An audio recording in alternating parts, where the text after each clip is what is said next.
and welcome to today's episode. My name is Tom Rolley for systemio.dev. We've been covering the steps that bridge that gap from where you find yourself as a successful business that has hit a plateau and you're beginning to run into a lot of problems managing your team that previously, when you were smaller and perhaps even less successful, weren't there. And that vision of actually being able to scale successfully, to be able to sell your business, be able to have time off, to actually take the profit while you're sailing somewhere in the Mediterranean or the Whitsundays, or even have a business that's running and you can move to your next idea.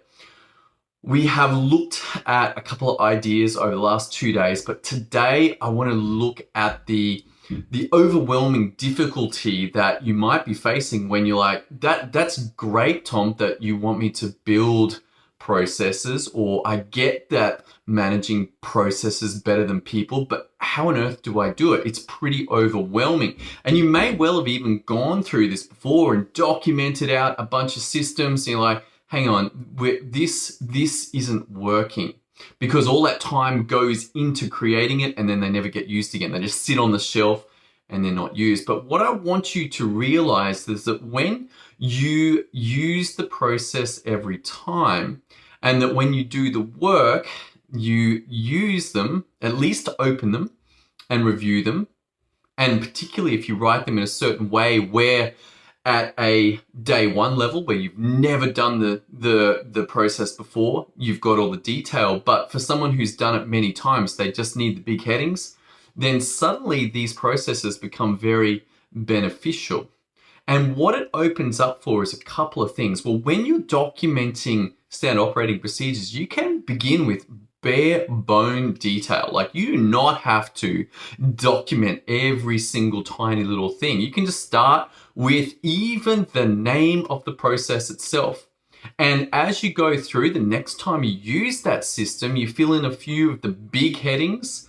Oh, it's got this step and this step and this step, and that fills in. And the next time you use it, maybe you add in a little bit of detail. Here's a key link, or here's a link to a template, or here's some other part of the detail. And then next time through, more detail, more detail. This basically allows you to build over time, that your processes do not have to be some kind of effort that goes in separate from your actual work, but rather it allows you to do your work and improve your documentation each time. Now, realize there's also another benefit from this, and that is, even if you did have all of your systems documented, it allows you to deal with the inevitable change that does exist in our world. Things change, great, you can update your documentation because it's right there.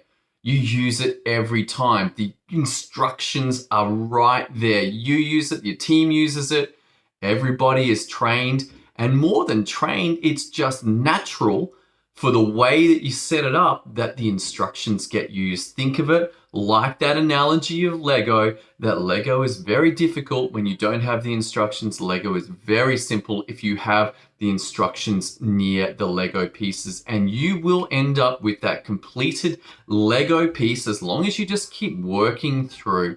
So that's the insight, that the benefits come when you and your team use your processes every time.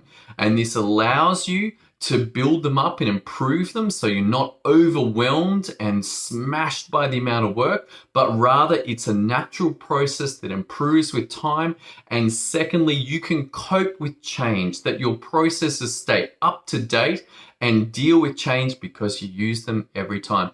All right, that's all I got for you today. We've got one more step tomorrow as we continue to bridge the gap between these two, between overwhelmed and chaotic team with a business that's succeeding, but your life has gone badly because of that, through to the opportunity that you are heading into a business that can scale with you or without you. It is designed to run that way. If you need help with this, head over to systemio.dev. Otherwise, I look forward to seeing you on tomorrow's episode as we finish up with our fourth and final step. I'll see you then.